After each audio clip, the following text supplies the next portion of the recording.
see now. Come down. Ooh, you make my high come down. Always tripping when you come around. Never have to cut you out like right now. You see, I don't have to drive me. You can say that for your mama. Maybe you should smoke some. Me try the marijuana. I was never you good. The vibe was straight. Shows you a couple of things and they feel the change. I treated you right. Everything was a gift from a time to your bag and the color on your lip. Welcome to the Seahawks Man-to-Man podcast, powered by The Athletic. Shout out to the company. My name is Michael-Shawn and Christopher. I'm here with my co-host, Christopher Kidd. Make sure you follow us both up on the tweet machine. Welcome to 2022. All I do is plug the YouTube channel now, Seahawks Man-to-Man on YouTube. Chris, talk to him. What is up, everybody? It's your boy, Christopher Kidd. Be sure to follow me on Twitter at CKIDD206, and that's CKid206. And also, while we also plug the YouTube channel, I want to thank all the listeners on the audio versions as well. We appreciate you. I know you don't want to go over and convert, but we appreciate you still tapping in with the Seahawks Man-to-Man every week because I still see it. So we appreciate that. Yes, thank you for, I almost forgot that. Spotify, Apple, all of it. The Athletic, all of it. We appreciate you guys. Happy New Year. Seahawks started off the new year with an ass kicking.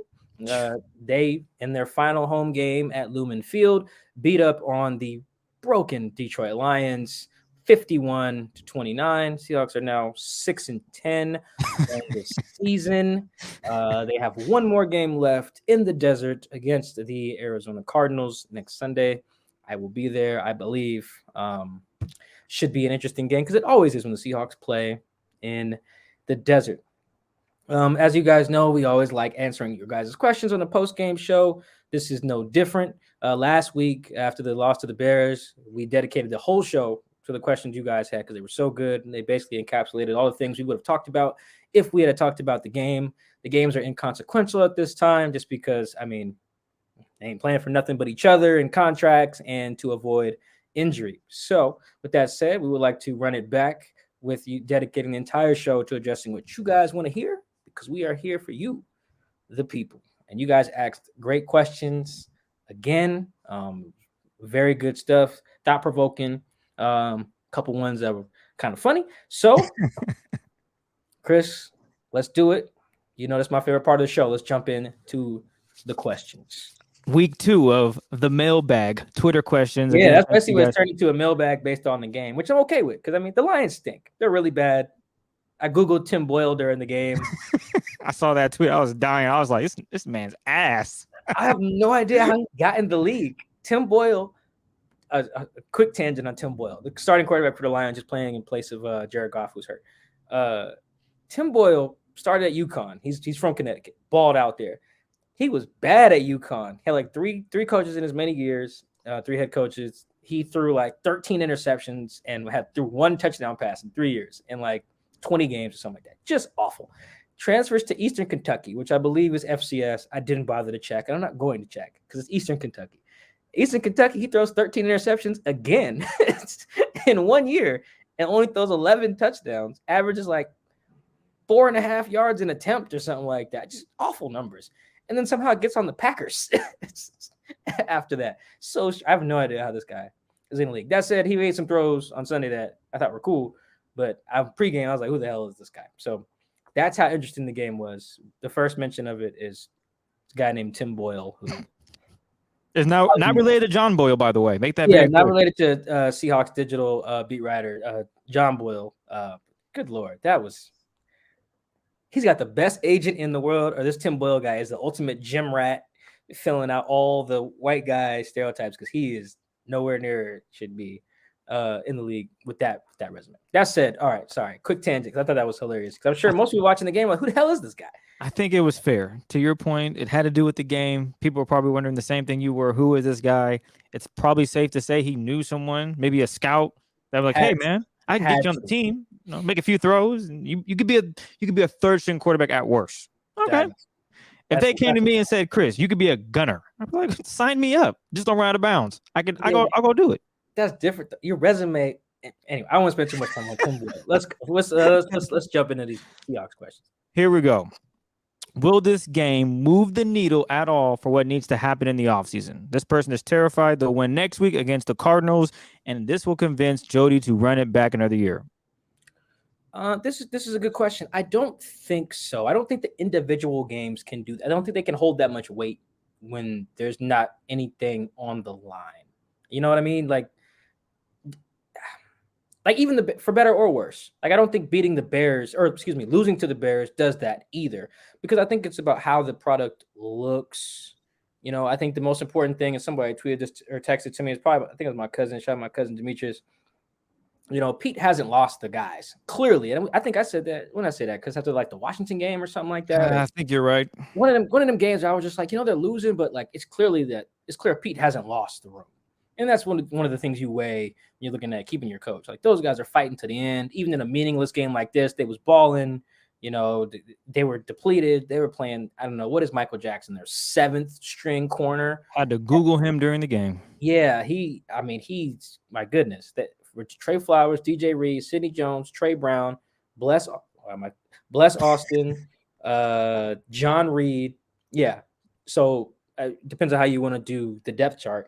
Mike is like the 7th cornerback that they've played out there. Like they are one injury away from calling either me or you, Chris, to go play outside corner. It was really, really bad. So I forget where I was even going with that. But my point is, they're playing hard. They're playing hard despite who's out there. And I thought that was, and that's been noticeable. And as long as that stays, and as long as you don't get like an Antonio Brown situation where somebody just takes their shirt off and just leaves in the middle of the game. You know what? I'm done with this, Mike. Yes, please don't take your shirt off. But as long as they don't have no situations like that, I don't think that any one game will do anything. You know, I think if you're Jody and you're Jody Allen, the owner of the team, and you're trying to assess the situation, you just look at the whole body of stuff, and you talk to guys after the season. You know, some of the leaders, you talk to Bobby, you talk to Russ a couple times, you know, talk to Duane or whoever, you know, maybe even DK, Tyler, whatever. You kind of get a feel for things at that point, but it's not, we beat the Lions, things are great. Or, we lost to the Bears, fire everyone. I just don't think at this point in the season you can do that. You got to look at the whole body of work. But I do think that's a fair question, though. But I just don't think that one game in either direction matters more than whether like guys are, you know, whether if you're the owner, if people are showing up, which the announced attendance was about 68,000. That's a goddamn lie. There was not 68,000 people there. So, I mean, they'll get all the finances and stuff right. They'll figure out how much money they're making, because that's number one. Are people paying to get their butts in the seats? And the other part is like, do the players even look like they want to be there playing for that guy? And that's important. So I think those things matter in totality. As you're trying to evaluate this season, not just did we beat the Lions, did we lose to the Lions, did we lose to the Bears, did we lose to Colt McCoy? All that stuff is frustrating, and you take it into account, of course, but I don't think one game can really move the needle either way. I would say, this is the one caveat to that, is that when you are evaluating because trading Russell's on the table, and we'll talk about that too, Russell's performances each game do matter, I think. Like, you need to see Russ play well and know what you have in him, because that just affects everything. Whether you want to keep him, that affects his trade market, whatever. So Russ's performances do matter, I think, in that regard. Outside of that, I don't think the result of the individual games moves the needle that much. I think it's important to look at, what does need to happen? Because they asked, will this game move the needle at all for what needs to happen? So I would ask, what do you think needs to happen? For me, I honestly don't know what needs to happen at this point. I don't know if they should keep Russ, keep Pete, run it back. I don't know if they should fire everyone. It's 50-50. I really don't have a great answer on what they should do. But winning, it cures it for a while. It makes winning helps for sure. Yeah. It makes things more calm. It's not going to answer all the questions, because there's a lot of questions that need to be answered. Russ wants to win 3 more Super Bowls. I'm assuming that's in the next 3 years. He doesn't want to do it, Well, yeah, he's not planning on losing. You're right. So with that being said, does this roster, does this coaching staff, is this all going to put yourself in that position for Russ and this team to go out and compete? If everybody's healthy, I think they can make some moves at the corner position. Still got to figure out some holes in the offensive line to definitely get it done. So I would say everyone helps, But at this point, it's a little too late. Like the offseason is going to be the offseason. It is what it's going to be. What it's going to be. We're all going to find out whatever happens after the game against the Cardinals, win or lose. If they win, maybe the same thing happens. If they lose, maybe nothing happens. I who knows? I wish I had a time stone from the Infinity War. I could see the future and be like, oh, well, if they win, this is going to happen. If they lose, this is going to happen. But I don't have that stone. So I really don't know what's going to happen. If Jody runs it back, I wouldn't be upset with it. But at the same time, I'm thinking maybe they should just deplete it. So I really don't know. Well, I think the fans really do play a role here from a business standpoint. Like if no one showed up today, that would be like Jody's got to look. You can't ignore that because she runs the business side of it too. But at the same time, this also would have been the last home game and the weather was crappy, so taking that into account too. But I think that stuff factors in as much as some of the just what the product looks like. Because again, it's about butts and seats for owners. It's about, are we putting a product there that people want to spend money for and come out for, and that stuff matters. But I think people came out. They stayed late in the rain. It just wasn't those 68,000, but there was a decent amount of people there, kind of noisy, especially on some of those turnovers. Yeah, so I do think that matters. The one thing here's what should happen. Just real quick, Jody needs to, and I've thought this as well. I don't know if I've said it, so to make it not seem like I'm stealing, I did hear Mike Salk and Brock Heward mention this as well. I think it was Brock specifically who said Jody needs to sit Russ down when the season's over and say, "Do you trust Pete Carroll?" That's it. Start with that question, and you go from there. I don't know what the follow-ups would be necessarily. It depends on his answer, but that's the question. Hey, Russ, do you trust Pete Carroll? Yes. Okay, cool. No? Okay, cool. Then you just proceed accordingly. So I don't know what would come of that. I honestly don't know Russ's answer to that. I have a guess, but I'm not sure. If you ask him that and you go from there, that's what I think should happen. Everything stems from Russ's answer to that question. All right. For those of us that want major changes, Pete, John, Russ, was today's game, victory over the Lions on Sunday, a worst-case scenario? Can Pete just say, see you guys, we are just fine? He could, but I think he'd be wrong, and I think that's where Mike Garafolo's report from after the Washington game, that Jody is not looking at this season in a vacuum. She's taking into account everything, and I think that's important. I think Mike's reporting there was very that was the most important part of it. I think I quote tweeted the report and noted that specific line because she shouldn't look at it as sure Pete and Wagner like see look, we beat the crap out of rookie Dan Campbell head coach guy and a beat up ass Lions team that is now what 2-13-1. That's not. No, you have to look at how they got here. And I've been kind of telling people that when they ask me, like, Mike, it's one bad season. Like, even shout out to the homie Cliff Averill. Cliff tweeted, it was like, if you won't change after one bad season in 10 years, you bugging. I'm paraphrasing Cliff's tweet, but you get the gist. And the counter to that would be like, that ignores how we got here. Some of the problems that are wrong with the Seahawks now are stuff that people have been mentioning when they were winning. Like, stuff like, look at what Sherm said on the way out about the Seahawks have lost their way. Look at Doug's tweet, most recently, Doug Baldwin, that is, about the need for accountability and selflessness. These are messages that Sherm said that in like 2017. Doug's been talking about accountability for years. Accountability has been a theme here for a while. And, they're not the only players to say this stuff, whether on or off the record, but that's not been a mystery here. People ask me what did Doug's tweet mean, and I can't read Doug's mind, but I don't think he's necessarily subtweeting Russell Wilson. I think it was more of like the organization at whole needs accountability and selflessness, and that's a message that Doug has been preaching for a long time. All right, and that's something that other guys on the team have talked about. And when you go look at some of those, the Robert Klemko SI article from 2018, and you go look at the Seth Wickersham piece from 2017, the ESPN one, at the root of those is that the Seahawks lost their way and accountability was at the forefront of what they have lost, whether that's holding Pete accountable or whether that's Pete not holding Russ accountable or some variation of all that stuff. That was the issue. So I think that and how we've gotten here is that's one really big part of it. you know. And even then, after they lost to the Buffalo last year, I was watching the game with Cliff actually, and when they got smoked, I said, Cliff, what needs to happen here? How do they fix this? He was like, number one thing is they got to have accountability in there, you know. And he wasn't talking in the macro sense of the whole franchise, but that matters. So I don't think that even if Pete was to be like, yo, look, even if they beat Arizona next week, like, yo, look how we finished the year. No. Why are we here? Why are we like, look at you. You're celebrating Jody. You're like, look at you, Peter. You are celebrating. In my mind, she calls him Peter. Look at you, Peter. You're celebrating winning 7 freaking games. 7. How did we get to the point where winning 7 is joy?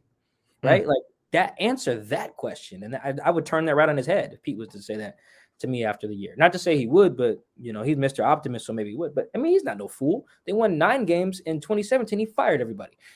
Right? So they lose 10, you know, in 2019 or 2021 or whatever, then I assume that he'll take a step back and realize there are a lot of things wrong here, whether it was third down stuff, why their pass rush wasn't there again, why even today they didn't even sack this Boyle dude, I don't think. So why their pass rush wasn't there, why their run game takes so long to get going without Chris Carson, right? Like why their pass protection never grades really high, why they, you know, they're bad at Russ has not figured it out on third down. Excuse me.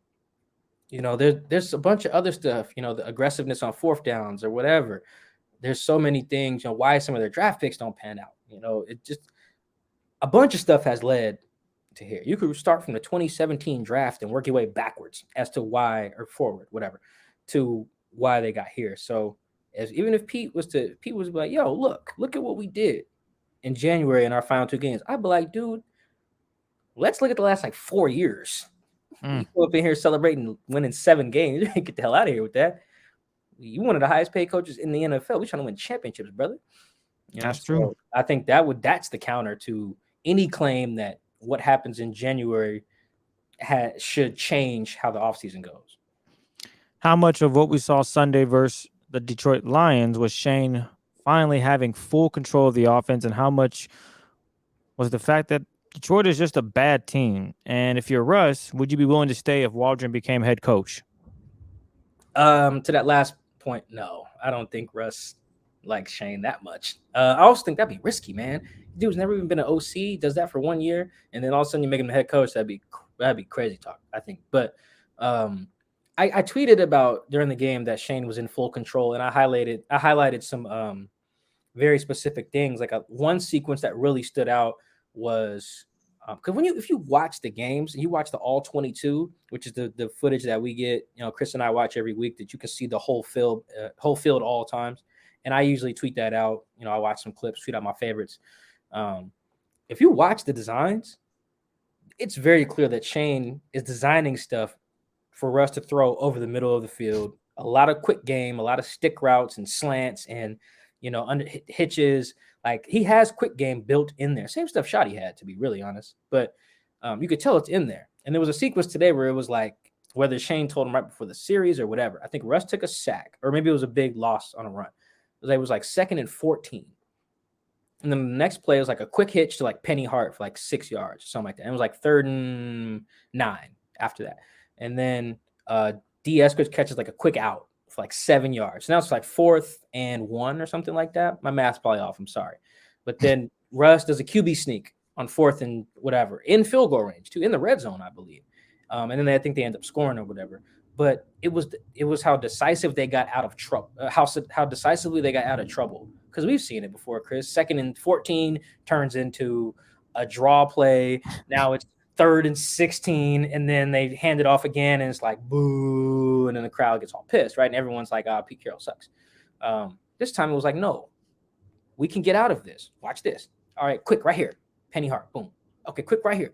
D. Eskridge. Okay, boom. Now we 4th and short, boom. Let's go for it. And now that felt like a Shane thing. That really did feel like that. I think that's when I tweeted, Shane's in his bag. And I think the other thing was just noticing how much, and you guys could see it on the broadcast version, they were in shotgun a lot today. And I keep track of all the under center versus shotgun snaps. They were shotgun a lot, but still ran play action. I think the very first play of the game actually was a shotgun play action. It didn't work, but it was something you saw from Shoddy a lot more than we've seen under center play action with Shane, and that changed. And it has some effectiveness too. And it was like, damn, did Pete leave?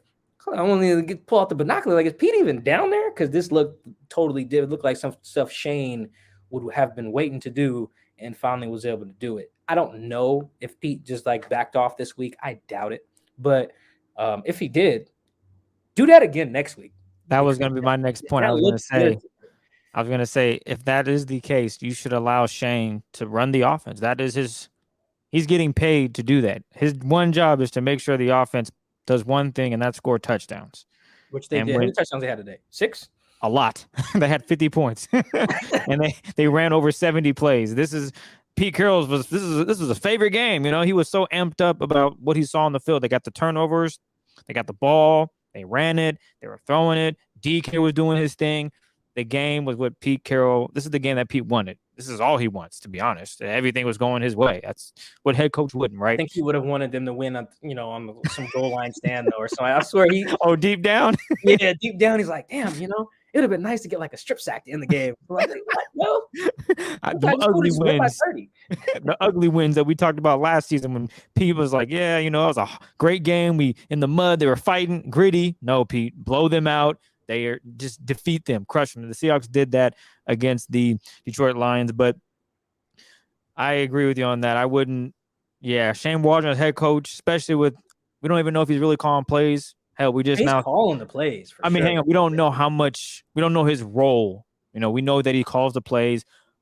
We don't know how much Pete is saying. Not this time, buddy. We don't know that. So to give him the head coaching job would be. That'd be wild. Unless they went 16-1 and scored 40 a night. And Russ and Pete was like, yeah, the way Shane's been doing it, I haven't had to step in at all. Okay, cool. You could probably say, you know what, you want to be the head coach. If Russ is okay with it, that's granted. Jody sits Russ down and says, hey, what do you think about Shane being the head coach? Russ was like, sign me up. But yeah, I wouldn't do that. We'll stick with Shane. We got another question regarding Mr. Waldron. With his performance on the offense today, do you think Pete let Shane dabble more and take control of the offense? Because it seemed, like to your point, Mike, that he was doing so today. To be fair, I don't necessarily think, we don't know for sure if that's what happened. Speculations. Pete is probably, the biggest thing Pete mentioned today was that they ran 71 plays. When you run more plays, you have a chance to do more cool stuff. And he's right. I think 71 is their highest of the season. 71 plays is. I think they ran 68 against the Niners in the rematch against the Niners. So that factors in as well. I also think the Lions are bad. So like everything pretty much worked. They mixed up their coverages pretty well. Like Russ was saying, you could see from the press box, they running a lot of different stuff, timing blitzes up and stuff like that. They were trying, and it just did not really work out that well. Mostly because the pass protection was really solid. And we've said on this show a million times this year, when you can block, you can run whatever the hell you want. Doesn't matter what they do in coverage or up front. I think that really mattered. So I do think that because this stuff worked, not necessarily from Pete to Shane's view, I think it can work more like it can have more of a trickle-down effect to be like, look, guys, I know it took till week 17, but look at the screen. Like I'm thinking of like in a team meeting on Monday. Like, look, we can be this right here a lot, and then now that they've shown some of this stuff, now the defense will have to adjust to it and they're like, cool. So here's how they're going to adjust. You see how they ran that pop pass to Tyler for a touchdown? Well, now we can add this wrinkle if they bring the safety down. You know what I'm saying? Just you can play off of that. I just think that seeing it in action like that can have an effect, but I don't necessarily think it'll be Pete like, you know what, Shane, you kind of do know how to do this, huh? I do that again. No, I think that would suggest Pete was holding Shane's hand all year, and I don't think he was. I think Shane had control. I think a lot of it was just they were not blocking well for a long time, like the entire month of November, which is an issue. And they couldn't run the ball for the entire month of October, which is an issue as well. So now they can run the ball and they can block. So it looks like Shane's doing a lot better, which he probably is too. Probably getting better as a play caller. It's the first time doing it. But I don't think Pete was like, all right, bro, I'm going to chill out, smoke my cigar. You got the offense today. And if he did, I don't know why it took that long. But yeah, I don't really think that's actually what happened. Let's go to some Russell Wilson questions. What do you Oh say? boy, here we go. All right, I'm doing my best. If Russ wants to stay and his no trade clause put aside, could a rebuild work with Russ? Given his salary cap hit over the next few seasons, his age, when you keep in mind a rebuild takes some years. Also, could a rebuild with Pete work given his age and his view on football? I don't think the rebuild works with. I think there's no. Let me be clear here. There's no guarantee it works whether you build around Russ or you build around Pete. Make that clear. It's hard either way. I really rule out it working when you build around Pete just because I don't really trust his personnel acquisitions quite yet. I just like say trade Russ and get 3 first-round picks from like Philly or something like that. I just don't trust him to hit on those in a way that he would need to rebuild right away. And you can look at some examples of teams that have had a lot of draft capital and a lot of money. Jaguars, Dolphins, Jets, Giants. These are teams, Cleveland has these teams have had money over the last couple decades and just blew it. Right. Just draft picks and money doesn't guarantee a rebuild, right? You need to do stuff with it. So I think that's where the Pete one falls through. The Russell one is interesting. It will still be very hard. I think Russ's salary is really, really overblown. And it's like, of course, his salary, quote unquote, see air quotes for the YouTube viewers, it matters. But like I said, when he got his extension, you can win with a quarterback making a lot of money. You have to draft well. At the very least, you can't draft poorly. And I think that is what the Seahawks did immediately after paying Russ. The problem in 2019 was not paying Russ. That was not the problem. The problem was paying Russ and then drafting LJ, and then drafting Marquise, and then drafting Cody, and then drafting Phil Haynes, and then drafting who else in that class? Homer, who was the 6th-round pick, so that's actually probably a fine value. But you guys get my point. That draft class is not impressive. It's DK and some dudes mostly. That is your mistake, because if you would have hit on that class, those guys would be in year 3 this year, entering year 4, all on the cheap. We could go through that class and see who they could have taken, but you guys get my point. The point is, you draft well, then then you're killing it, right? Like in 2020, take Trevon Diggs instead of Jordan Brooks, maybe, right? And then you got like one of the best corners in the freaking league for the cheap instead of having to start like Bless Austin and Sidney Jones and stuff like that. So I think you can build around Russ. It's still hard. You still have to hit on draft picks. But I would have more faith in perhaps hitting on those if you removed the current front office from having all this power, because I just don't trust these guys. I don't care if it's Pete or John. Who cares? Their track record since 2013 is awful. Not good. No, yeah. And I just don't trust them to build around Russ. But I do think it will be slightly a smidge easier to build around Russ, even with his salary, with the new front office. Because you hit on the draft, it doesn't matter how much your quarterback makes, because your whole roster will be Russ and a bunch of dudes on minimum wage, which is kind of how it works for most of the damn teams in the league anyway, except for the Chiefs. How would you describe the Seahawks offense this season, or how it was supposed to be? I don't think it was let Russ cook, but it wasn't Pete ball either. It wasn't Pete ball, mostly because they couldn't run it well. But I do think if he had to ask me a word to describe the Seahawks offense in 2021, I would use disappointing. And not because I know everyone feels kind of lied to, like in the offseason, you've seen it, Chris. We'll get the tweets. Yo, Mike, Chris, we were told it would have A, B, and C. We were told Shane was going to do this. Look, man, Shane didn't tell us a damn thing, really. You can go back and watch all his interviews. He didn't really tell us he was going to do anything. Training camp, even then, it was really vague. It was all these buzzwords, intelligent, high octane, or whatever. It was all this stuff that was super vague. I think we've been saying for months and months and months, Shane wasn't going to come in here and reinvent the wheel. So, but the reason I say disappointing is because week 1 gave us the blueprint. Shane didn't have to tell us anything. He showed us. They ran through the Colts. Russ threw 4 touchdowns. I think they were good on 3rd down that day. Pretty sure they were. They were. Chris Carson ran well. I think he had like 91 yards and like 16 carries, something like that. Really efficient day. They ran through the Colts, a good Colts team too. And they never looked like that again until like week 14. I'm talking about the design of the plays, some of the quick hitting stuff, the tight end involvement, like diagnosed plays or diagrammed, plays for the tight ends. All that stuff vanished for like 2 months. No matter who was in the running the even when Gino was in there. And I thought that was really disappointing. And I thought I was tripping a little bit thinking that during the year. And then Russ now, like 2 or 3 times in his last few press conferences, has unsolicited brought up week 1 is like, yeah, that's what the offense should look like week 1. I think about week 1 when y'all know how Russ talk. I think about week 1 when, Russ's thing is always to say, I think about. And then Bobby, if you notice, Bobby always says you think about. Like if you ask Bobby, like, hey, what do you think of Jordan Brooks? He'd be like, yeah, you see the growth. You definitely see the growth. I was like, no, you mean I see the growth? Whatever. Anyway, Russ saying that reaffirmed what I thought. And I've talked to some other people about this too. Week 1 looked one way. Every other game looked completely different. And I was like, what the hell? So I think that's why it's disappointing, because now today looked like week 1. It looked like, getting your playmakers the ball near the line of scrimmage, quick hitting stuff to DK, a lot of play action stuff. They were heavy play action today, I just thought today in the Houston game and even a little bit of the Rams game, the second one, just looked like it was supposed to look. And it's so disappointing that it took till December for it to look that way.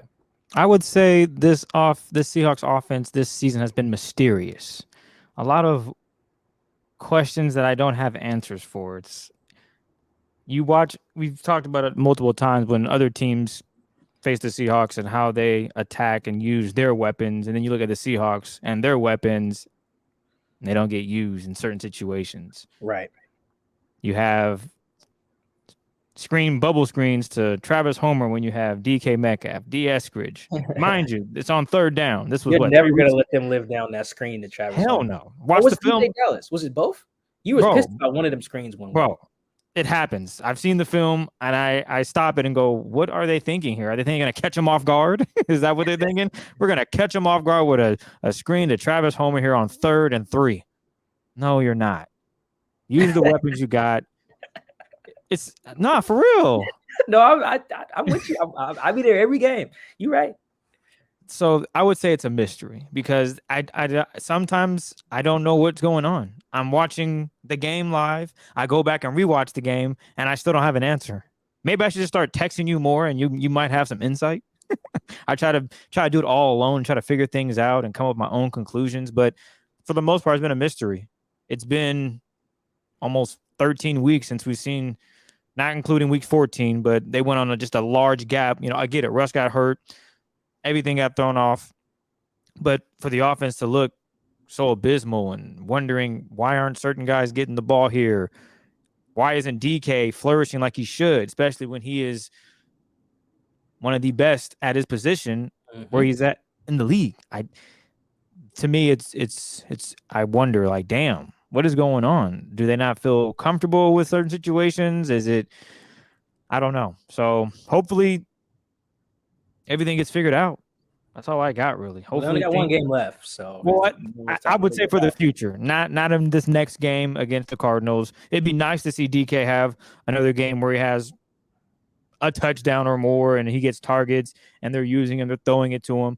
But my intuition tells me that that's not going to take place against the Cardinals. Some things are going to revert back. The old ways are going to come back, and you probably get where I'm going. I don't want to go down that rabbit hole. I would say one more thing before the next question. Oh, you're good. I don't necessarily care how many targets he gets, so that doesn't matter. I think he led the team with like 9 today. I really do think that I just wish his targets didn't always look so difficult. That's a good point. Like there was one today that was just like, they were under center. Russ didn't even play action. He just snapped the ball, threw it to DK. I think Freddie was blocking for him to the left side of the field, picked up like 6 yards. Like, that's great. It's easy. Easy. You don't even got a pass block that long. Duane probably didn't even get out of his stance. He threw the ball so fast. Like, that's fine. Yeah, I thought that was great. And it just seems like there could be more of that. Like eventually teams are gonna start to play that. But I don't feel like when they come up. There's ways to counter when they do start to come up and cheat. And I just think that it's stuff like that. Like DK doesn't need to catch a 50-yard bomb every week. I just think that his targets look so difficult, and I think that's why his reception percentage is in like the 50s. And it's not because he can't catch. He doesn't even have that many drops this year.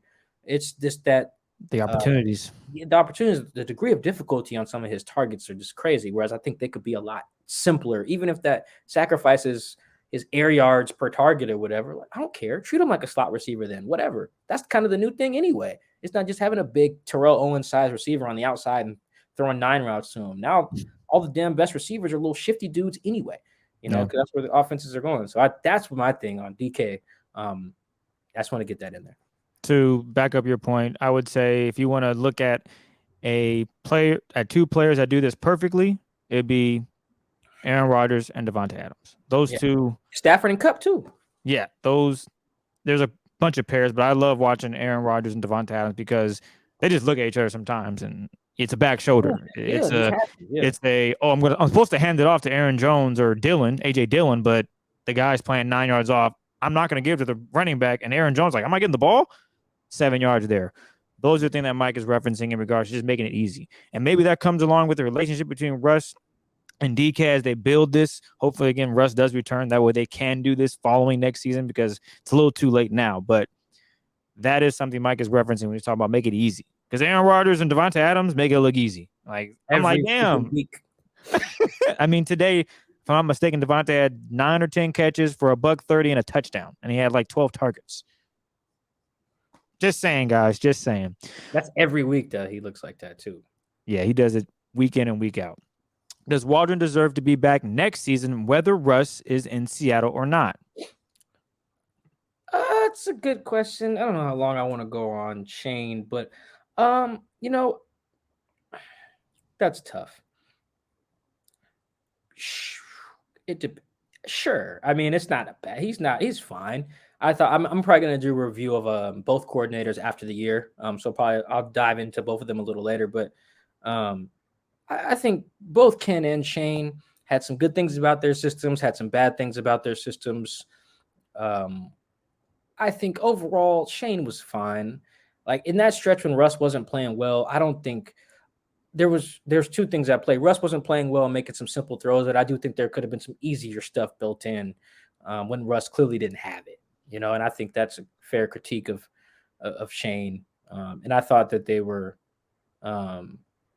they thought their run game would be a lot better than it actually was. And I thought that was really the problem when Geno was the quarterback too. You could tell the mandate was let's have everything else function well around Geno, including the run game. And it just, man, playing the Steelers, playing the Saints, one of the best run defenses in the league, that felt like the time to almost play entirely quick game, screens, move in the pocket, just instead they tried to run it at DeMario Davis 50 times and he was like, I ain't no sucker, and they couldn't run the ball, so I think I thought Shane was fine.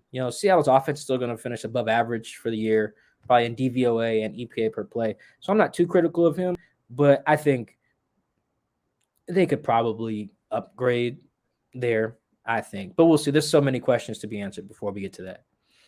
Got it.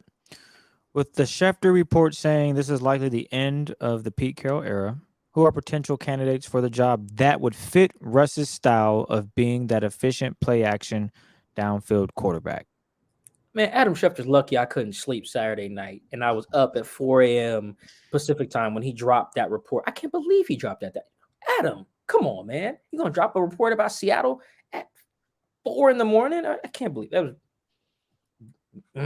Adam, we got to talk. I don't even know him. We got to talk, though. I thought Adam's report was a big nothing burger, though. That was the really upset thing. It was like, I feel like Russell Westbrook in that one viral post-game press conference he's got where he's like, what are you talking about, man? Yeah.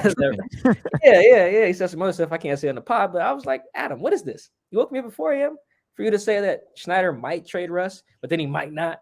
And then this could be Pete's last game of Russ, but it might not. I was like, brother, what are you talking about? You better have something if you're going to put that out at 4 a.m. I thought that was really annoying.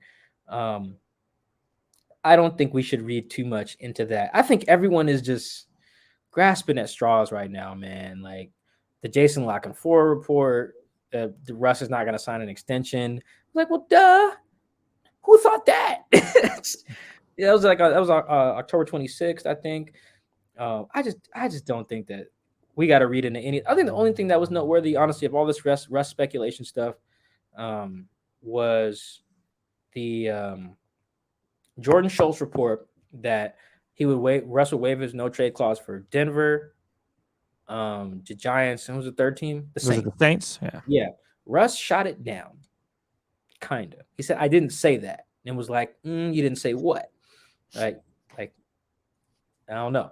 And then Ian Rappaport confirmed Jordan's information 3 days later. And I think that kind of went unnoticed. I think that was the morning of the Houston game.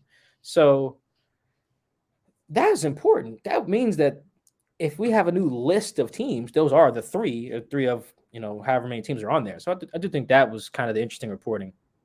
The Schefter thing I don't read much into. But in terms of candidates, I had them written down. You know who I'm interested in? I'm definitely interested in the Chiefs dude. I am. Bieniemy? No, is it how you say his name? Bieniemy? Yes, I believe so. Yeah. I'm interested in him. Not so much Leftwich. I do like the idea of, I don't know, it's tough giving him that head coaching job first time. I would need to hear a little bit more from him. But Kellen Moore is an interesting one. The Dallas OC, that would be an interesting one there. I don't really know about defensive-minded head coaches. I don't know if I would go there. I think I mentioned some of these guys. Excuse me. Drinking IPAs. Shout out to whatever this hazy joint is. Putting it in the camera. This is some good stuff. Yeah, I'm big on some of those names. I believe. I'm trying to think. It's funny because in this question, I think it says who would fit Russ's style of like that play action, whatever. Like, honestly, all the coordinators he's had really do a lot of, Shane could do a little bit more on early downs, but for the most part, the offenses all look a variation of the same. Like, Shane's offense doesn't look that different from Bevel's, which only looked a little different from Shoddy's. Like, I went back and watched some old games of each guy this past week just to really get a feel, because especially since I didn't cover Bevel but for one season, and they couldn't run the ball that year. So I went back and looked at some old stuff and some Shoddy stuff. I was like, a lot of these plays are even exactly the same. You can see them. So I don't think that these coordinators, if they make them head coaches, whether it's Bieniemy or Leftwich or who's the other one that's floating out there, like Dan Quinn, or I read a really good feature about the Packers OC. I think his name's like Nathaniel Hackett or something maybe. He was an interesting one, but I don't think any of those guys are going to come in and like have a revolutionary new offense necessarily, because Russ has his strengths and his weaknesses. I really think it's going to be about how much Russ trusts that guy and does what he did in that sequence that I highlighted earlier, where it was quick game, go for it. Because that wasn't nothing fancy, but it eliminated Russ holding the ball for one. It eliminated the need for the O-line to be great for two. And they're moving fast, just how Russ wants. And it's not like he needed world-class receivers. Those two plays were to D. Eskridge and Penny Hart, two guys at the bottom of the receiver depth chart, and they were able to get out of a hole. So I think that matters a little bit more than what the schemer comes in and does, just because an offense led by Russ will only look, so different year to year, One head coach I've been thinking about, and I've seen reports about him a few times, is Brian Daboll, the offensive coordinator for the Bills. Bills OC, yeah. Yeah, he is someone. You look at what Josh Allen's doing. Sure, he's up and down this season, but I think that would be an interesting pairing with him and Russell Wilson. I think that would be like, he's the head coach, and you still have Shane. That would be interesting to see, because he's doing, I'd say, a decent job with the Bills. I don't watch the Bills every Sunday. I don't watch their games at all like that. So, but based on what I've read, I think that might be a potential candidate that maybe the Seahawks look at down the road. Maybe not, but that's just something that came to mind when you brought up. I like that name too. Some possible fits as a head coach coming in for the Seahawks. My scary thing with him is, though, that they are not a good running team. That's fair. Maybe they might be. I don't know. Let me see. Oh, damn. Never mind. Wait, they're third in EPA per play on runs. So maybe I'm reading that wrong. Oh, give them a good old line. Their O-line is kind of decent too. Damn, why did I think they were bad at running? Sorry, go ahead. Because they throw the ball a lot.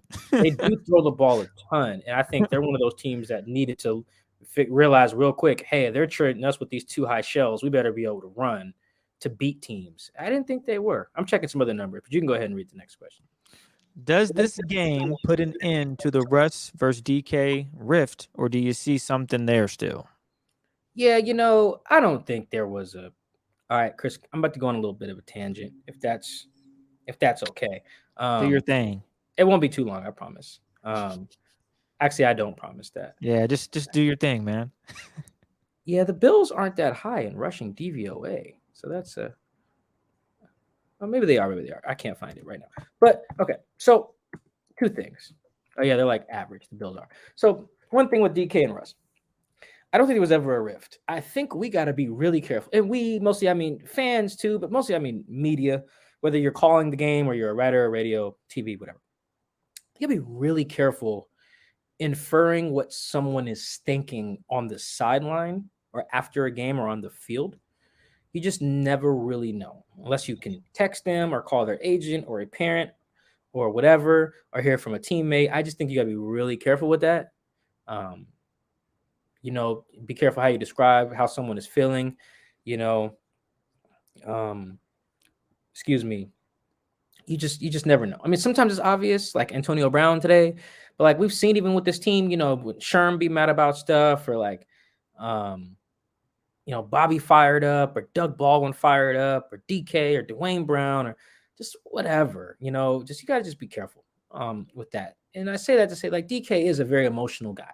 He basically got himself thrown out of the Packers game for starting a fight, right? Because they were down 17-0 in the fourth, and he had said that. He made it very clear. He's like, I was angry, so I got shit shaken. We didn't have to guess or speculate, right? Because, he made it clear to us. And I think unless they do that, then, or we can like clearly read their lips or whatever, I think we got to be careful. DK gets really upset when the team loses, and I know this as someone who has to ask him questions after they lose, and he don't answer anything I say. I don't take it personal. I think one time he even came in on like a Thursday after a game and was like, "Now I'm in a good mood now. You just be catching me after a loss." And I'm like, okay. And I feel him, even today he wouldn't really wouldn't answer. I'm like 0 for 10 getting answers out of DK. It's kind of funny. And I say that to say, though, that I don't think there was ever any beef. I think DK was pissed. He'd be pissed out there. Yeah, he wants the ball. He wants the ball because he thinks him getting the ball is going to help them win. And when they lose, he's pissed. And I think a lot of guys are very similar. They just express it differently. I'd use Duane Brown as an example. Duane be hot out there.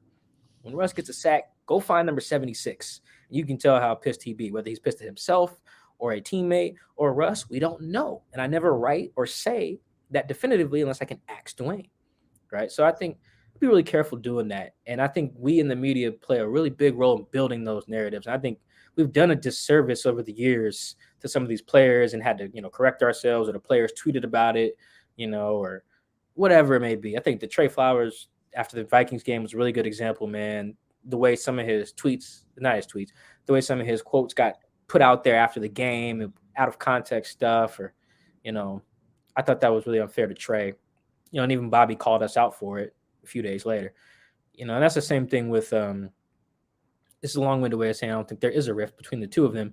I think the other part is, though, that, even with Russ, how it got reported that he volunteered the information that he didn't want this to be his last game in Seattle. And it was like, well, no, he didn't volunteer that information. The question he was asked was prefaced by, hey, Bobby was up here yesterday talking about changes to the future.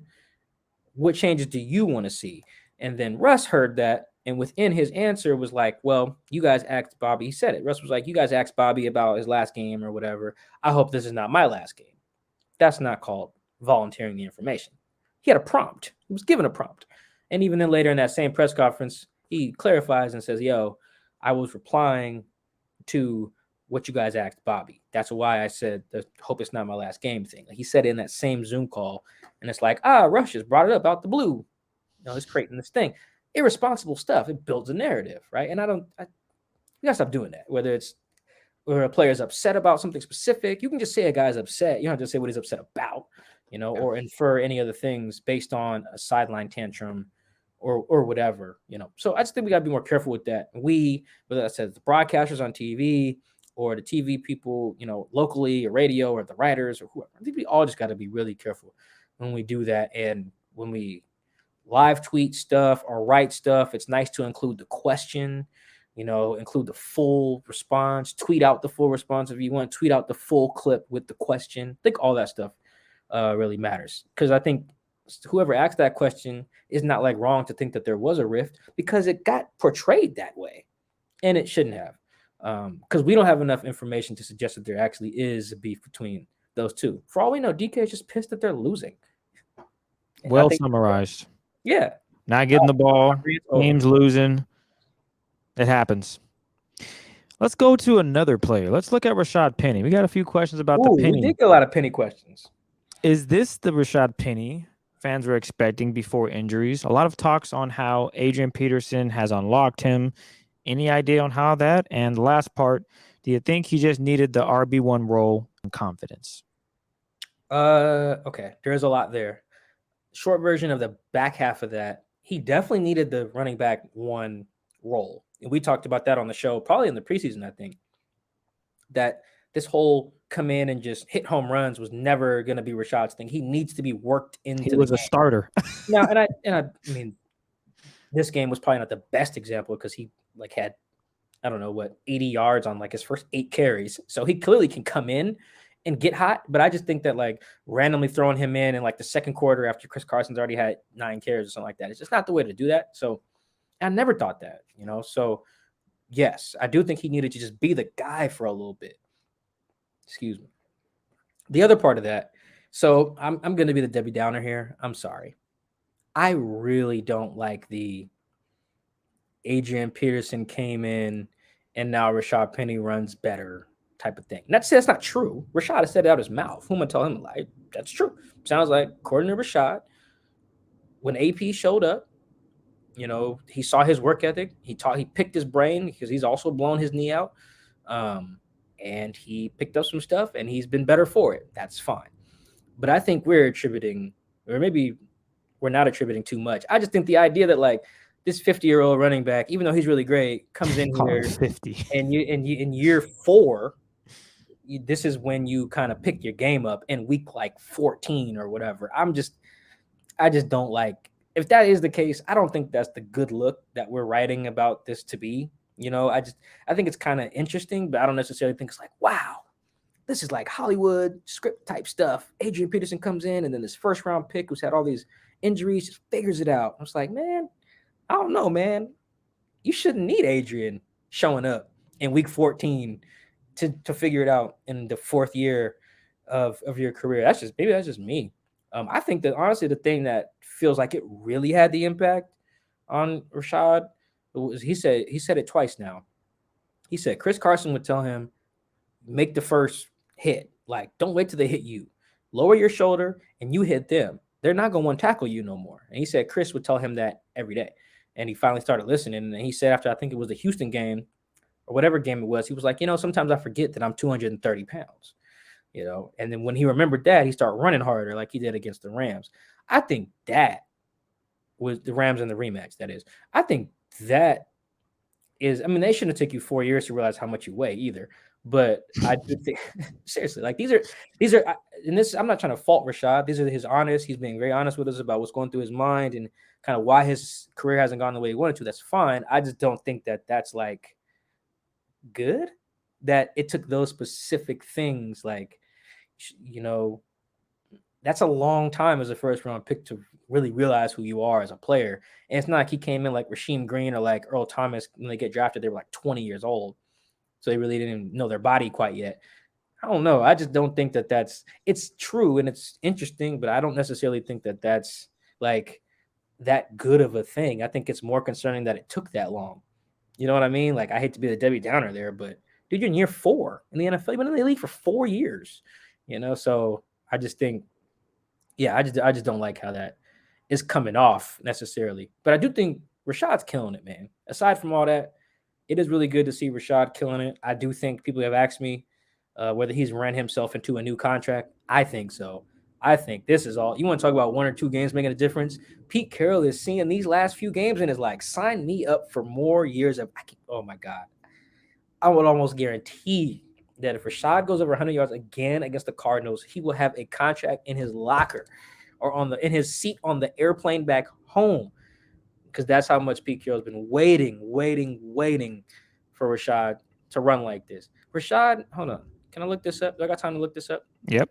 Rashaad, since week 14, which I think is the Houston game, since week 14, let me go to these rushing numbers. 71, 389. I think he's in the 400s. Oh, after today's game, probably, most definitely. Yeah, I'm looking at. I got the numbers updated with today's game too. I'm pretty sure Rashaad's been like the best back in football since like week 14. Oh, let me look this up real fast. All right, here we go. From week 14 to what was today? Week 17? Yeah.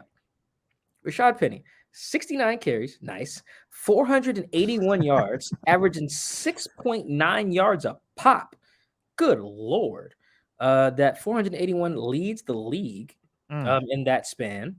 And he's got 5 rushing touchdowns, which is tied for a dude on the Patriots named Damian Harris. Who's going crazy as well. Yeah, 5 touchdowns in that same span. But, like, come on, man. That is absurd. He's legitimately been like and he's like for my advanced people, I think Rashaad's like 3rd in like EPA rushing on the ground or something like that in that span. He's legitimately been like one of the best backs in football over the past like month or so. That is absurd. That I think is enough for Pete. If Pete stays to be like, let's bring that dude back. I do think that. Probably on a very similar deal to whatever Carlos Hyde got at the time. It was like 1 year, 2.5 or something like that. Same thing they offered like Devontae Freeman, I think, that he turned down. Yeah, I think Rashaad coming back and kind of one of those 1 year prove it things, kind of very similar to what Ethan Posick just got last year. I think that was $1 and $4 million maybe. But I'd probably do less than that. So yeah, I think the AP thing is like kind of cool, but like we got to be careful like playing that up, I think. But yeah, Rashaad's ran his way to a new contract in Pete's eyes. You ask me what Mike would do, I don't know about all that. But Pete, I guarantee you, Pete is like can't contain himself. He's probably getting noise complaints from his neighbors when he rewatches some of these Rashaad Penny runs in the middle of the night. Good for Penny. He's healthy. Chris Carson's not starting because he's banged up. This is what happens. The Seahawks drafted him to be the starter. Excuse me. But Chris Carson was playing well and was staying healthy. Great. So you only got to see Carson in, certain situations, 3rd down, screen plays, maybe 2nd down if Carson's tired after he just ran through for 30 plus yards, ran through a couple of guys. But now you're getting to see a healthy Penny, and he's showing that he is worth it. And going to the next question, Mike,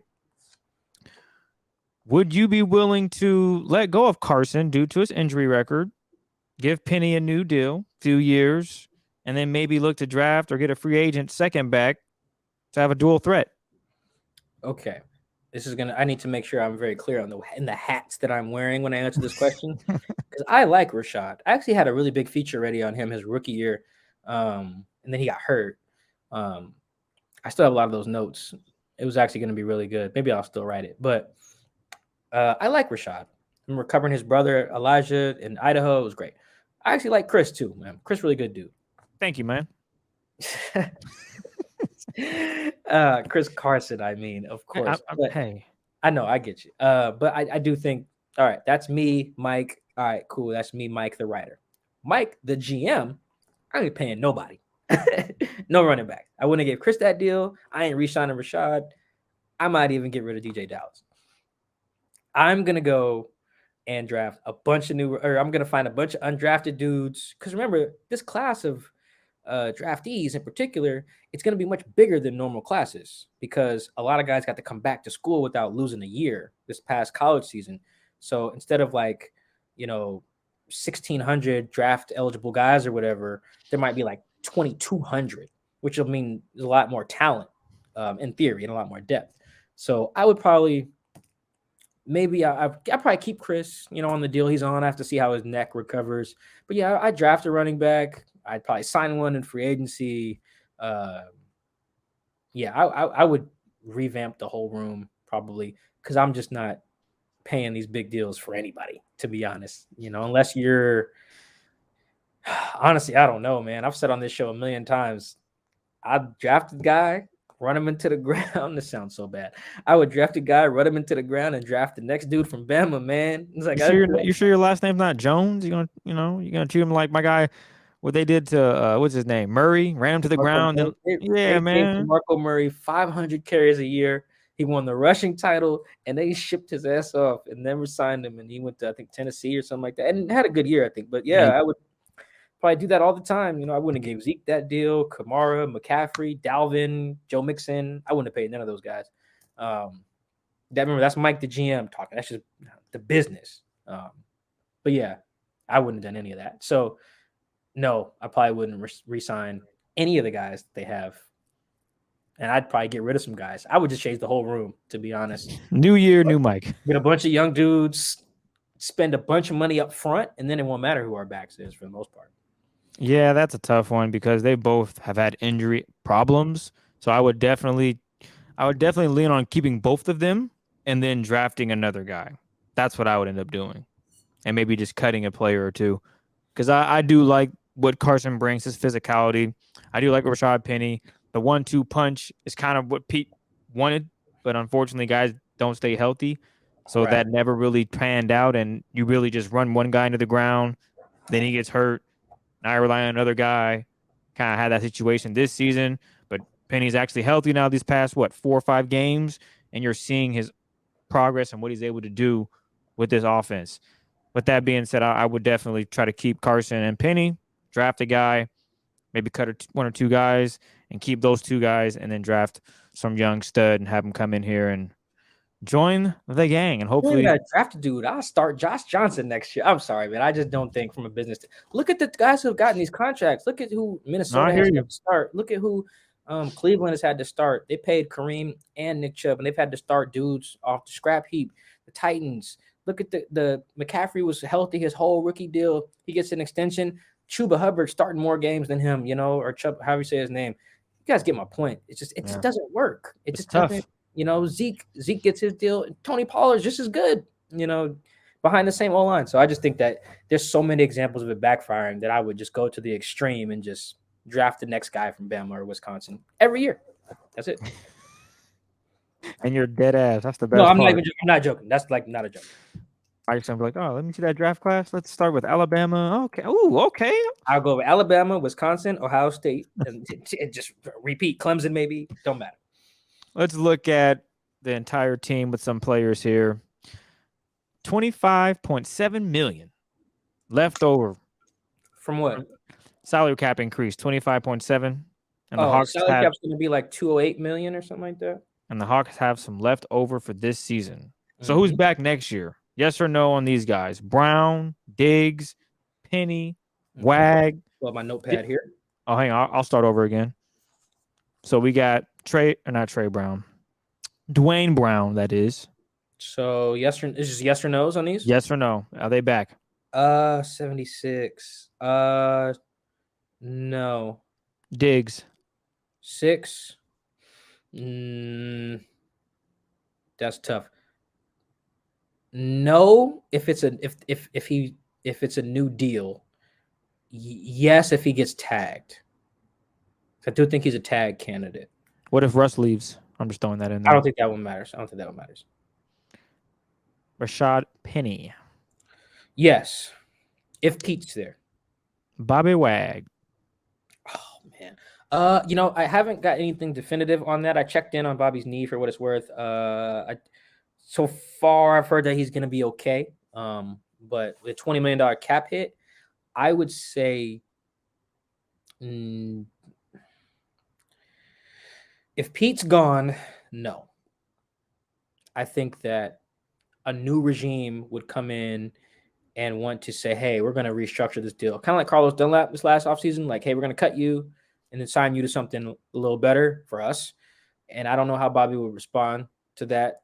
That would kind of be insulting to him, perhaps. I'm projecting. He hasn't told me this, but that would be tough, man, to make 8 straight Pro Bowls, to be like Mr. Iron Man, captain of the defense for so long, negotiate your own deals, continue to perform at a high level for years and years and years, and they come in and try to get you extra pay cut. That's tough.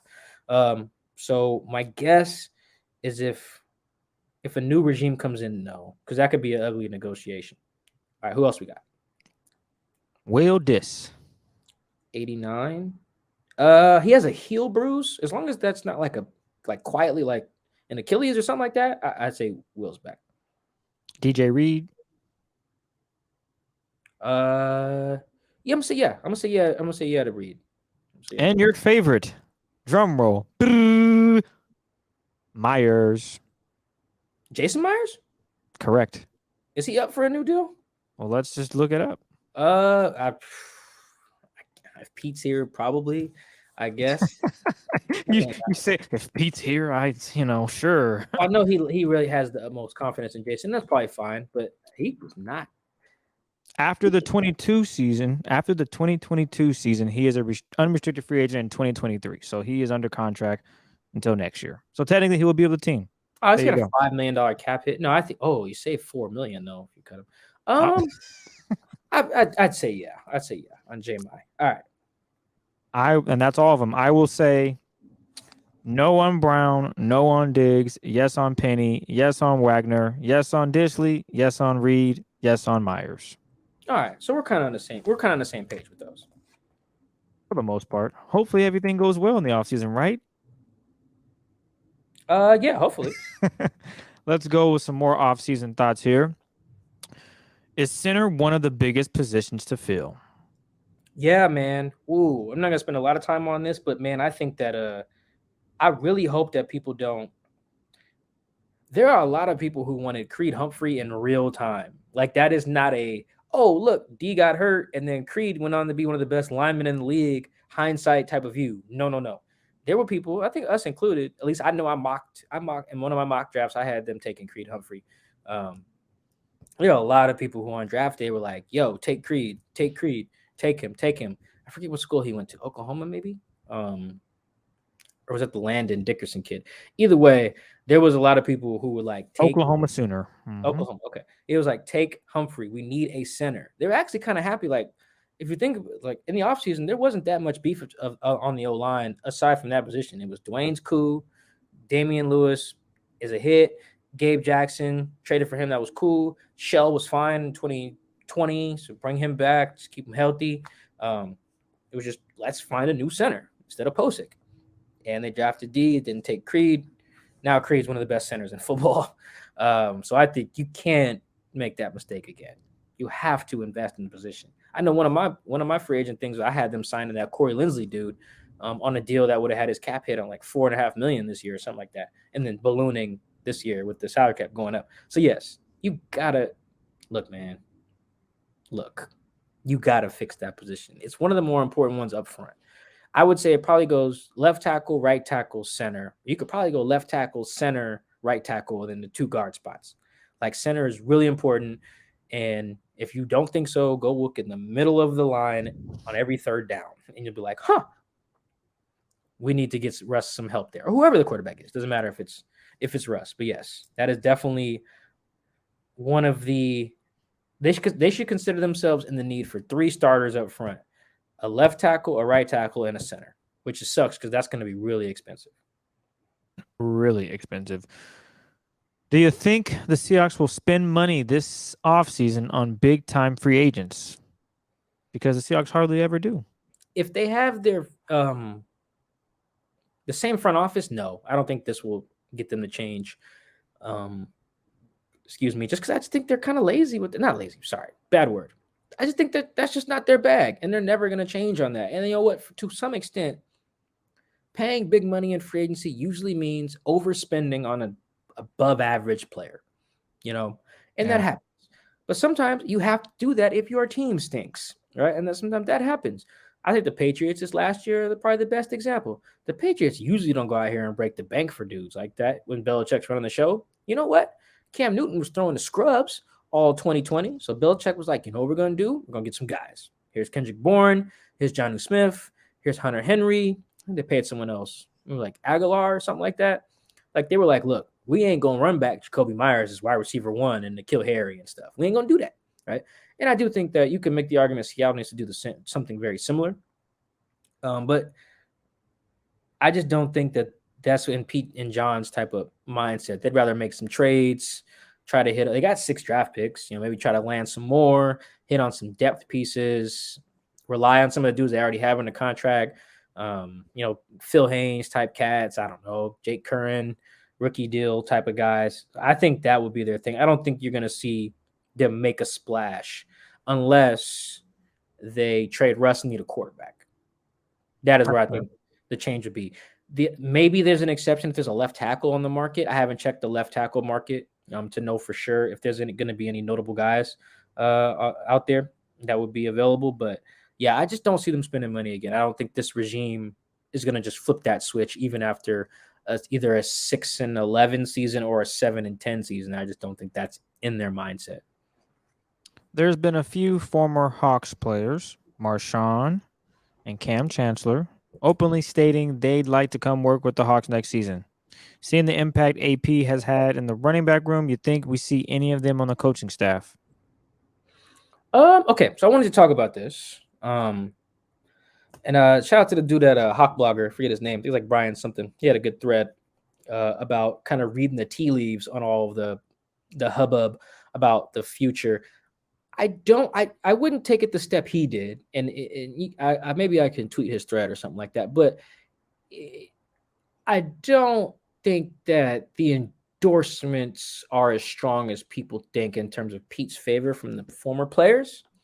I think like Cam Chancellor's tweet in particular just seemed like he seemed to be just like us, watching us, and I mean like people from Seattle who are Seahawks fans, like the us meaning you guys mostly, that people who live here are Seahawks fans watching TV and be like, what the hell is going on?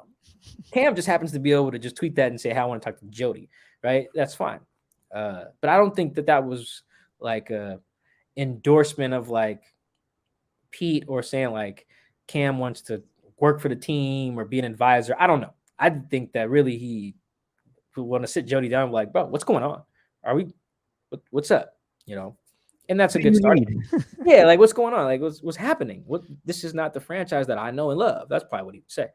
And then Marshawn's thing on Josina's show seemed to be very obvious. Marshawn's like, yo, can I get on the ownership group? Because that's a bag right there. Because Marshawn's a really good businessman, probably one of the best ones the Seahawks have had in a very long time, maybe ever.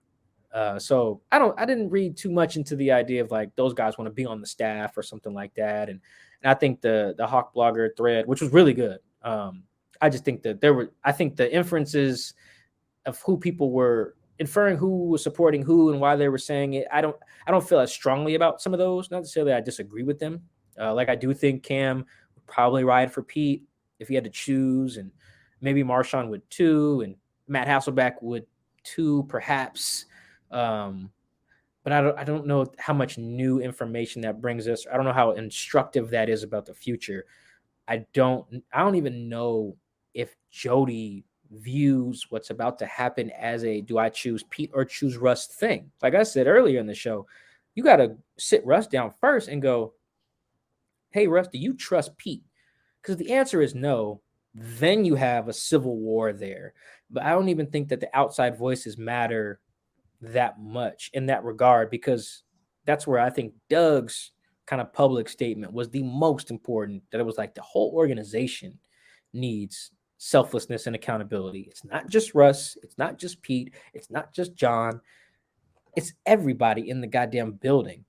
Because I think it's more of like, I almost tweeted this too, saying Richard Sherman was right. But then I'd have to explain it. I don't really feel like it. So I'll do it here. And I do think that when Sherman was saying that they lost their way, maybe that was too strong at the time, but his sentiment was right. And even the Wickersham article in ESPN in 2017 was essentially like, yo, this whole always compete thing is not happening with everybody. And it's a problem with the guy at top and the quarterback and a few people in between. And so I think even if all those guys, Hasselbeck, Cam, Marshawn, whoever else has come out, and if you infer that they're in favor of Pete or whoever over Russ, I don't even think it's that deep. I do think that, if anything, Doug's thing was most important. Jody should just call Doug and no one else. And be like, hey, what do we do, Doug?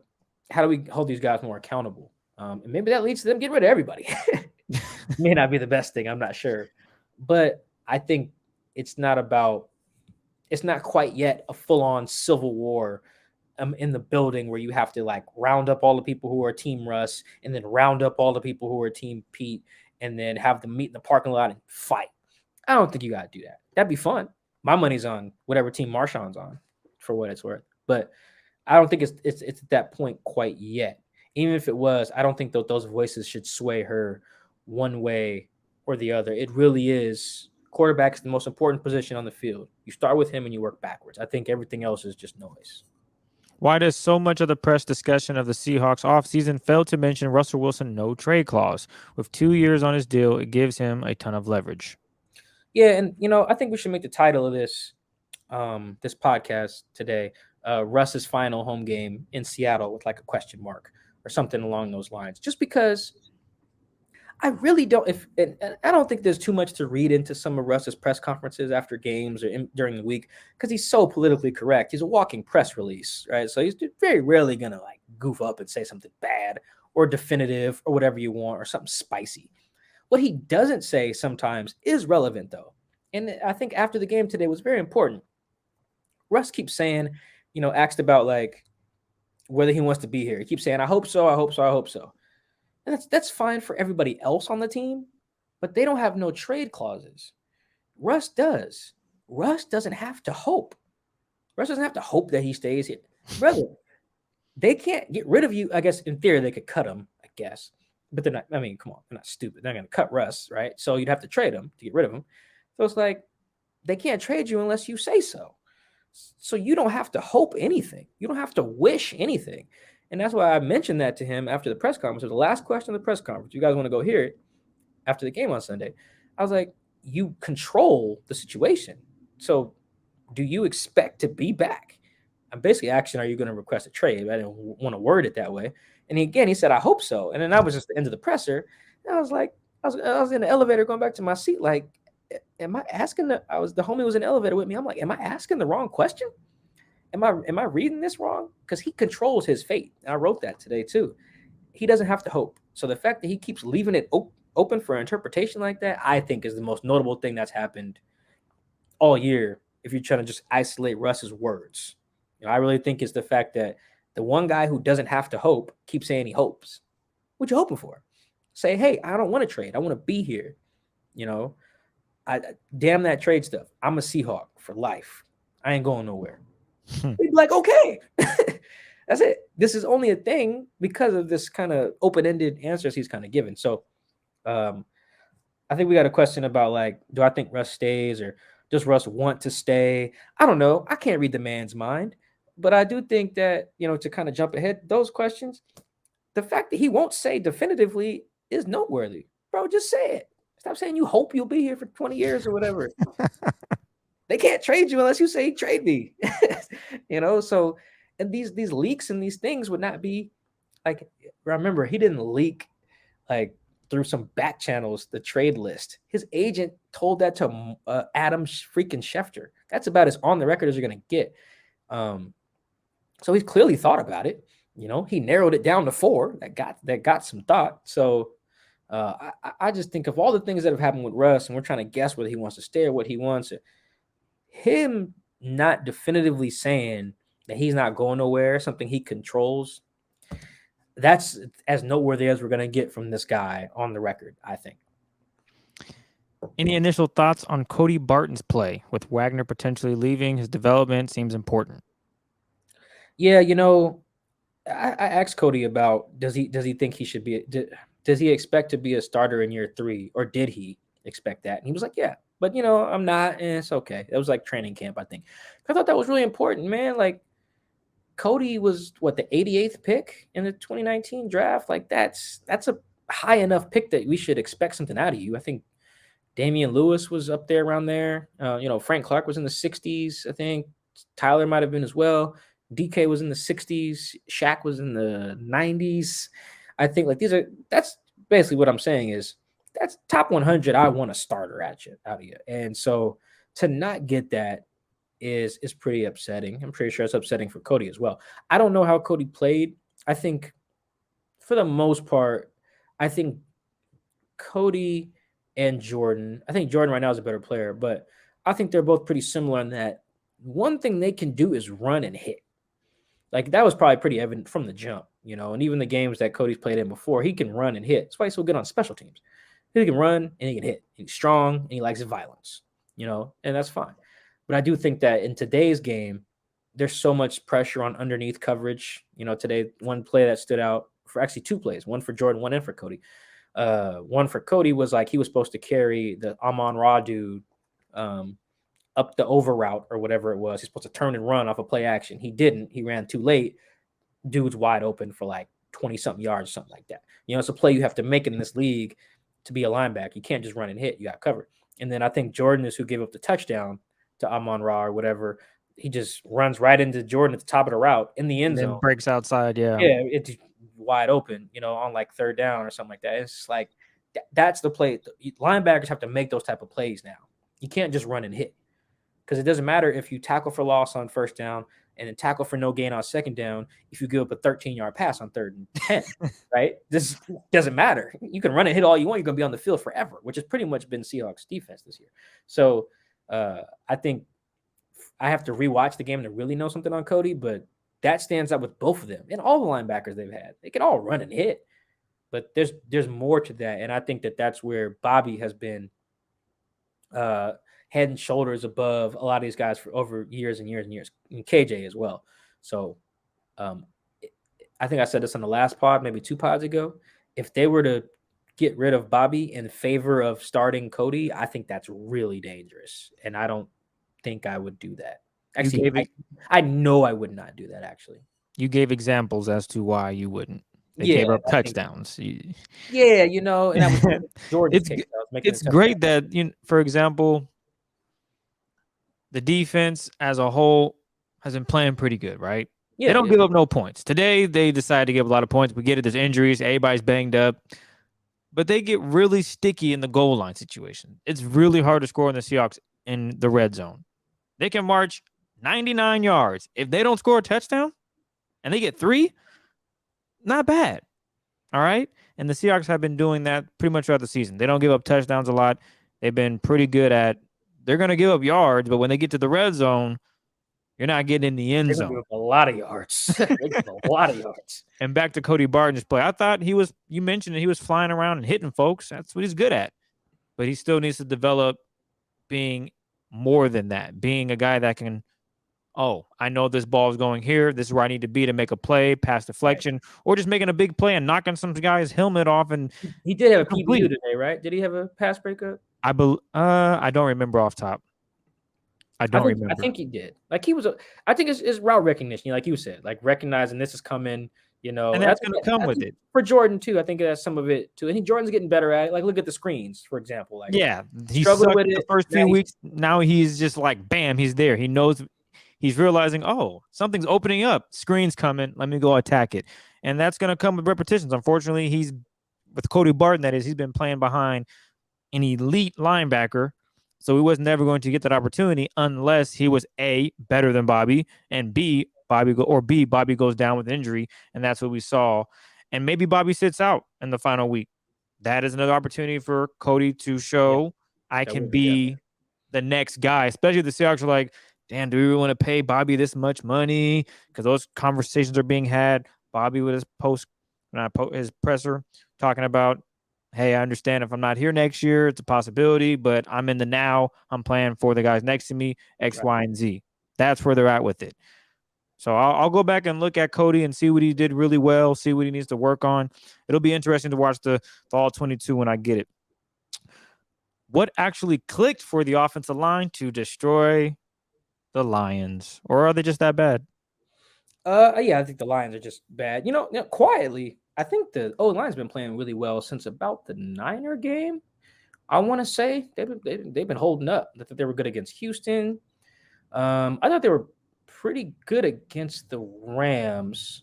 I thought that Jake Curran in particular had some good reps. He had one where he got beat pretty bad on the deep ball. It ended up going to Joe Everett. But the run blocking has been good for a month and some change now, pretty much. The pass protection is kind of holding up. Aaron Donald's going to get his. That's just how that happens. But I think they've had some good ones. The Curran's kind of been a little shaky here and there. Like he gave up the pressure on 4th down last week against the Bears that ended the game. So you kind of expect those from an undrafted rookie. But yeah, I think I have to go look how it grades out. They've been pretty good for about a month now. I mean, all phases, and I think that like even after one game, Russ was like, the O-line ain't the issue, you know. And you'll go look at the Rams game in particular. He had time on some of them throws and just missed them. So, you know, I think that whereas last year the O-line got worse after the bye week, pretty much, this time it got worse after about week 10. They've gotten better since about week 11, maybe. Yeah, I think they've held up really well. Like this would be the year that if you're like, all right, Shell was good, we think Duane's got it, we like Damian, we like Gabe, we just need a new center. I don't think I would do that. I would probably try to find some more high end guys, but the protection has not been the issue since I don't know what the Packers game maybe. So I think that's been an encouraging sign so far. It's just a matter of can Russ play along with those guys. So I don't think they did anything new. They just Detroit sucks, and these guys are kind of in a groove up front and kind of have been for a few weeks. All right, and our last one. Oh, I just lost it. That was funny. Let's try that again. Oh, I really lost it. Oh, man. Let me see. Oh, here it is. Ultimately, this shouldn't affect changes to be made, but wondering how fast we will see change once the Arizona game is over. That's a good question. Very, very quickly, I would think as soon as they land back home. I'm serious. I think you got to have those.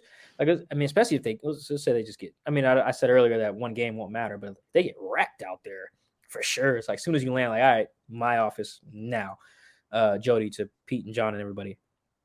But I think if you're Russell, I don't know if his agent is coming out to Seattle. He probably should though. Like I think he should be in that conversation when Jody sits down and talks with talks with Russ. It should be a collaborative effort. Like, hey, Mark, Russell, what do you guys want?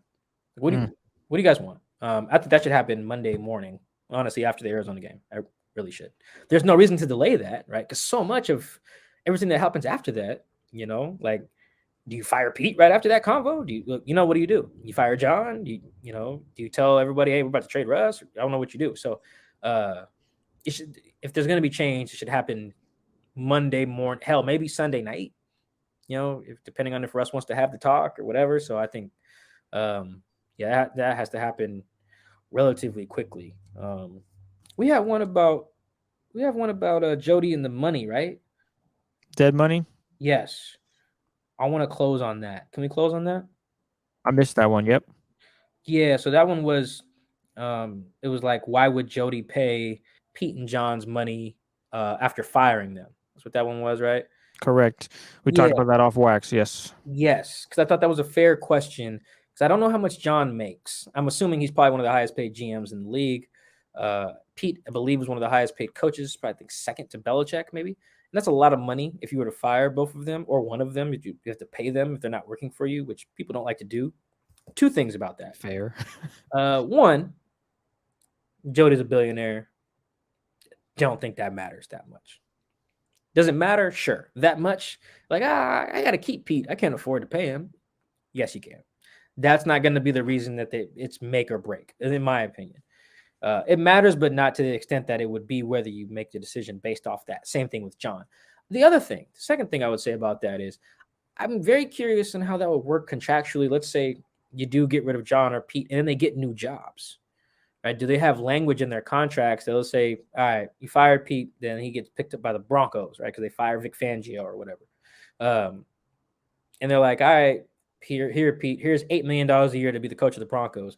Does he have offset language in that, like, how much the Seahawks owe him dramatically decreases now based on what he's making? You guys know what I mean? Like, I don't know if that's the case with his contract or John's deal, but that would definitely change the math on that, though, right? It would be way, way different. It'd be like, instead of having to pay him, what is it, like $12 million a year, Pete, that is, for 4 years or whatever, maybe only paying him like a fraction of that because the Broncos or the Jets or the Giants or somebody is paying him, or the Jaguars, whatever, Washington football team, who knows? But there's no guarantee that Pete would even get a new job. But you guys get my point. That's why I wanted to end on that, because I do think the money part is relevant, even if I don't think that Jody would make or break a decision based on that part. You just one of those things you factor in, but there's so many things we don't know about how those contracts are structured too, and what would happen if they do get let go. So there's a lot to consider there. That's why I wanted to end on that. I would say this though. I think we mentioned this on a previous pod. I highly doubt that she would get rid of both of them in the same offseason. I think she would want someone in the building that she can trust on the football side of things. Because even though she's like really intent and really caring about what's going on, according to Pete, starting from scratch, basically her and that Burt dude, I don't see her doing that. Burt Cold, however you say his name. I don't think she's doing that. She's going to keep at least one of them if she was to get rid of someone, because just to have someone she trusts to rebuild this thing. There it is. Another mailbag after a Seahawk dub. I like how that sounds. Oh, actually, it's our first one because they lost against the Bears last Sunday. This is our first time doing it after a win. Yeah, this is since we ran out of stuff to actually talk about with the game, because it's the same thing we've always talked about. They just improved on it this week. Good job on third down, guys. Running the football, controlled the line of scrimmage, gave DK the ball. D. Eskridge running wild on reverses. Look at that. Ty Lockett over the shoulder catches. You love to see it. We want to thank you guys for tapping in for another episode of Seahawks Man to Man. We thank you for all your Twitter questions. Damn, it's already 2022. Whew. Where does time go? Yeah, we appreciate you guys. I don't know our cadence for the offseason. Probably at least try to do. Check your email, man. They literally. They did. They sent it. My bad, you guys. Damn it. I don't know if we'll do every week during the offseason. No, we won't. We won't. Yeah, We will definitely have one for you guys next week, and then we'll rap about it, and we'll give you guys at least 2 a month at minimum 2 a month at minimum, and then in August it's go time, baby, which is crazy. We're already scheduling for August, and we'll do the draft and stuff too, free agency. We'll have some stuff in there. But got guests coming. We got a bunch. We got some stuff coming. So stuff too. Yeah. So fasten your seatbelts. Yeah. This is gonna be a wild one. January we might do one every week because it might get crazy. That's all. Yes. In the email it states, if things go crazy, go for it. Oh damn! I gotta find that email. That's my bad, y'all. But we appreciate you guys tuning in, and we appreciate all the questions. Appreciate all the love. Y'all stay safe out here. COVID going crazy. Get them boosters. Stay in the house. Wherever you want to go, probably not worth it. So we appreciate the love, appreciate the support. We'll be back after the Arizona game in Week 18 for our final post-game show. We'll see you guys after that. Peace.